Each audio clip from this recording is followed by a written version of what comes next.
ನಮಸ್ಕಾರ. ಪೋಷಕರಿಗೊಂದು ಕಿವಿಮಾತು ಕಾರ್ಯಕ್ರಮಕ್ಕೆ ನಿಮ್ಮೆಲ್ಲರಿಗೂ ಆತ್ಮೀಯ ಸ್ವಾಗತ. ಇಂದಿನ ವಿಷಯ: ಮಕ್ಕಳಿಗೆ ಇಲ್ಲ ಎಂದು ಹೇಳುವುದನ್ನು ಹೇಗೆ ಕಲಿಯಬೇಕು? ಪ್ರತಿಯೊಬ್ಬ ಪೋಷಕರಿಗೂ ತಮ್ಮ ಮಕ್ಕಳನ್ನು ಸಂತೋಷವಾಗಿಡಬೇಕೆಂಬ ಆಸೆಯಿರುತ್ತದೆ. ಅದಕ್ಕಾಗಿ ಅವರು ಕೇಳಿದ ಪ್ರತಿಯೊಂದನ್ನು ಕೊಡಿಸಲು ಪ್ರಯತ್ನಿಸುತ್ತಾರೆ. ಆದರೆ ಪ್ರತಿಯೊಂದು ಬೇಡಿಕೆಯನ್ನು ಈಡೇರಿಸುವುದು ಪ್ರೀತಿಯ ಸಂಕೇತವಲ್ಲ. ಕೆಲವೊಮ್ಮೆ ಇಲ್ಲ ಎಂದು ಹೇಳುವುದು ಪ್ರೀತಿಯ ಒಂದು ರೂಪವೇ ಆಗಿದೆ. ಮಗು ಯಾವುದಾದರೂ ಅಪಾಯಕಾರಿ ವಸ್ತುವನ್ನು ಕೇಳಿದರೆ, ಅಥವಾ ಅದಕ್ಕೆ ಸೂಕ್ತವಲ್ಲದ ಕೆಲಸ ಮಾಡಲು ಹಠ ಹಿಡಿದರೆ, ಸರಿ ಮಾಡು ಎಂದು ಒಪ್ಪಿಕೊಳ್ಳುವುದು ಸರಿಯಲ್ಲ.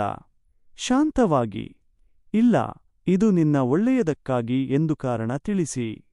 ಇಲ್ಲ ಎಂದು ಹೇಳುವಾಗ ಕೋಪದಿಂದ ಹೇಳಬೇಡಿ, ಅವಮಾನಿಸುವ ರೀತಿಯಲ್ಲಿ ಹೇಳಬೇಡಿ. ಪ್ರೀತಿಯಿಂದ, ಸ್ಪಷ್ಟವಾಗಿ ಮತ್ತು ಒಂದೇ ರೀತಿಯ ನಿಯಮವನ್ನು ಪಾಲಿಸಿ. ಒಂದು ದಿನ ಬೇಡ ಎಂದು ಹೇಳಿ, ಮರುದಿನ ಅದೇ ವಿಷಯಕ್ಕೆ ಸರಿ ಎಂದರೆ ಮಗುವಿಗೆ ಗೊಂದಲ ಉಂಟಾಗುತ್ತದೆ. ನಿಯಮಗಳು ಸ್ಥಿರವಾಗಿದ್ದರೆ ಮಕ್ಕಳಿಗೂ ಅವುಗಳನ್ನು ಅರ್ಥಮಾಡಿಕೊಳ್ಳುವುದು ಸುಲಭ.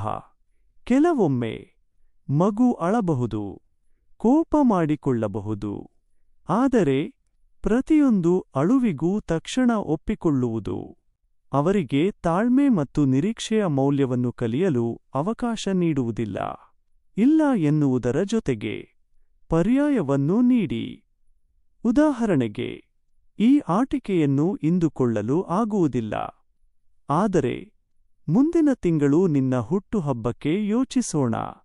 ಹೀಗೆ ಹೇಳಿದರೆ ಮಗು ಕಾರಣವನ್ನು ಅರ್ಥಮಾಡಿಕೊಳ್ಳಲು ಆರಂಭಿಸುತ್ತದೆ. ಪ್ರಿಯ ಪೋಷಕರೇ, ಮಕ್ಕಳನ್ನು ಸಂತೋಷವಾಗಿಡುವುದು ಮುಖ್ಯ. ಆದರೆ ಅವರನ್ನು ಜವಾಬ್ದಾರಿಯುತ ವ್ಯಕ್ತಿಗಳನ್ನಾಗಿ ಬೆಳೆಸುವುದು ಇನ್ನೂ ಮುಖ್ಯ. ಅದಕ್ಕಾಗಿ ಪ್ರೀತಿಯಿಂದ ಹೇಳುವ ಒಂದು ಇಲ್ಲ ಅವರ ಭವಿಷ್ಯಕ್ಕೆ ದೊಡ್ಡ ಪಾಠವಾಗಬಹುದು. ಇಂದಿನ ಕಿವಿಮಾತು: ಪ್ರೀತಿ ಎಂದರೆ ಎಲ್ಲವನ್ನೂ ಒಪ್ಪಿಕೊಳ್ಳುವುದಲ್ಲ. ಪ್ರೀತಿ ಎಂದರೆ ಸರಿಯಾದ ಸಮಯದಲ್ಲಿ ಸರಿಯಾದ ನಿರ್ಧಾರವನ್ನು ತೆಗೆದುಕೊಳ್ಳುವುದು. ಧನ್ಯವಾದಗಳು. ಮುಂದಿನ ಸಂಚಿಕೆಯಲ್ಲಿ ಮಕ್ಕಳಲ್ಲಿ ಒಳ್ಳೆಯ ಅಭ್ಯಾಸಗಳನ್ನು ಬೆಳೆಸುವುದು ಹೇಗೆ ಎಂಬ ವಿಷಯದೊಂದಿಗೆ ಮತ್ತೆ ಭೇಟಿಯಾಗೋಣ. ನಮಸ್ಕಾರ. ನಮಸ್ಕಾರ. ಪೋಷಕರಿಗೊಂದು ಕಿವಿಮಾತು ಕಾರ್ಯಕ್ರಮಕ್ಕೆ ನಿಮ್ಮೆಲ್ಲರಿಗೂ ಆತ್ಮೀಯ ಸ್ವಾಗತ. ಇಂದಿನ ವಿಷಯ: ಮಕ್ಕಳಿಗೆ ಇಲ್ಲ ಎಂದು ಹೇಳುವುದನ್ನು ಹೇಗೆ ಕಲಿಯಬೇಕು? ಪ್ರತಿಯೊಬ್ಬ ಪೋಷಕರಿಗೂ ತಮ್ಮ ಮಕ್ಕಳನ್ನು ಸಂತೋಷವಾಗಿಡಬೇಕೆಂಬ ಆಸೆಯಿರುತ್ತದೆ.